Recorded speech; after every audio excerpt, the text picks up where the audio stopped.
All right, welcome to this explainer. Today, we're doing something pretty fascinating. We're going to objectively break down the architecture of a very specific, very forceful political argument.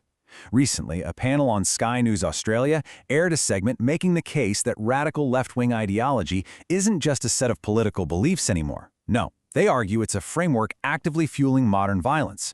Now, whether you totally agree with them or find their claims completely outrageous, understanding exactly how this argument is built is absolutely crucial for making sense of our current political divide. So, our goal today? We're not picking sides. We're just looking under the hood to see exactly how these commentators construct their case piece by piece. So, here is the exact analytical roadmap we're going to follow today, mirroring how they built their case. We'll start with the left-wing violence claim, look at their cited cases, examine the alleged media double standards, dig into the oppressor versus oppressed binary, and finally, look at how they view modern movements as stand-ins. Let's jump right into part 1, the left-wing violence claim. The panel's core premise is that we're seeing a rising tide of violence across the West, and they link this directly to hardcore leftist ideology.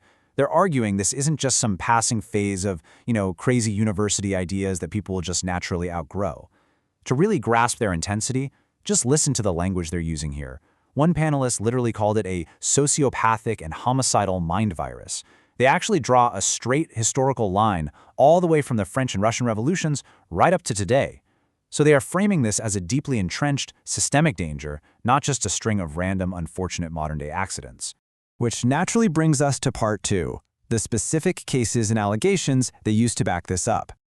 To prove this historical threat is active right now, the segment rapidly fires off a string of high-profile acts of violence. They point to the really tragic assassinations of figures like Anne Whittingham and United Healthcare CEO Brian Thompson, and they put those right alongside the 2 assassination plots against Donald Trump, the kidnapping plot against Supreme Court Justice Brett Kavanaugh, and the attempt on Charlie Kirk. Where a lot of the media might look at these and see isolated incidents, this Sky News panel connects the dots differently. They see a clear, interconnected pattern, a shared, radical left-wing motivation that basically views violence as a totally legitimate political tool. But here's where it gets even more intense. The panel argues this problem goes way beyond the people actually pulling the trigger. They point to online communities, like the so-called fan bros. For instance, people who were specifically referencing bullet casings online to celebrate the suspect in the Brian Thompson assassination. The argument they're making here is that when people are using their real names on social media to openly justify homicide, it exposes a profound, growing societal tolerance for left-wing violence, even among folks who would never commit those acts themselves. Okay, moving on to part 3, media and institutional double standards. Now, you might be wondering, if this violent environment is so prevalent, who's letting it happen? Well, the panel points the finger squarely at the media and police. They claim there's this brutal cynicism in how crime is reported. According to them, when a suspect is a white male, like what we saw in the immediate aftermath of the Whittingham case, authorities rush to release all the demographic details. But they argue, when a suspect is non-white, that same demographic info is intentionally withheld, sometimes for days. They allege this double standard isn't just an accident, it's an active cover-up of left-wing radicalism. And it's not just legacy media taking the heat here. Digital platforms are completely in the crosshairs too, specifically Blue Sky. The panel describes it as the leftist version of X and claims it operates as a massive regulatory blind spot.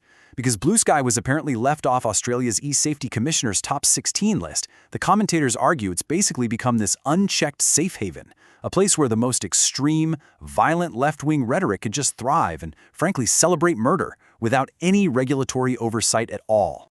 So we've got the alleged symptoms playing out on the streets and these claimed institutional cover-ups. But where does the panel believe the source code for this entire worldview is actually being written? That takes us to part 4, the oppressor versus oppressed binary.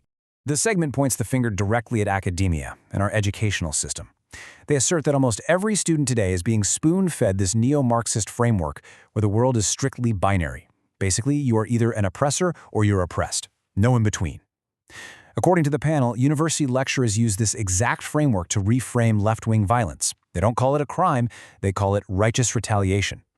As proof, they point to the October 7th attacks, arguing that some academics openly defended that violence as a natural, if ugly, form of decolonization. And here's where their argument completely flips a traditional stereotype on its head. Usually, you'd assume radical movements are driven by the working class or the economically destitute, right? Well, the commentators claim the biggest backers today are actually affluent, highly privileged youth who are facing downward mobility. They cite recent high-profile arrests of upper-middle-class activists in New York to make this point. The panel suggests these kids feel entitled to a luxurious kind of sex-in-the-city lifestyle, and when the free market doesn't hand it to them, they turn to radical ideologies, hoping to have their lives subsidized by everyone else. Let's head into our final section, Part 5, Modern Movements as Stand-ins. If you accept their premise about this uncompromising oppressor versus oppressed root cause, it really changes how you decode modern political slogans. This breakdown perfectly illustrates how the panel maps almost everything back to their core thesis. Take Free Palestine. They argue it's actually a Marxist stand-in for an underlying desire to overthrow the entire Western system. What about Australia's Welcome to Country? They call that the sweetened marshmallow version of the narrative, designed to quietly delegitimize Western law and property rights. And the chant "globalize the Intifada"? They interpret that entirely literally, as a direct call to bring physical terror to Western countries like Australia. In their view, none of these are isolated social justice campaigns. They're all interconnected tools of one singular Marxist agenda. So we've just unpacked the complete architecture of this Sky News segment, literally from the street-level symptoms all the way down to the academic root causes they claim are behind it all. To wrap up this explainer, we want to leave you with a really critical question based on their assertions. If this uncompromising, binary worldview is truly taking over our institutions like they claim it is, how in the world does a fractured society find a path back to civil discourse? How do we bridge this massive divide before political rhetoric permanently morphs into real-world violence? It's a lot to chew on. Keep asking questions and keep seeking clarity.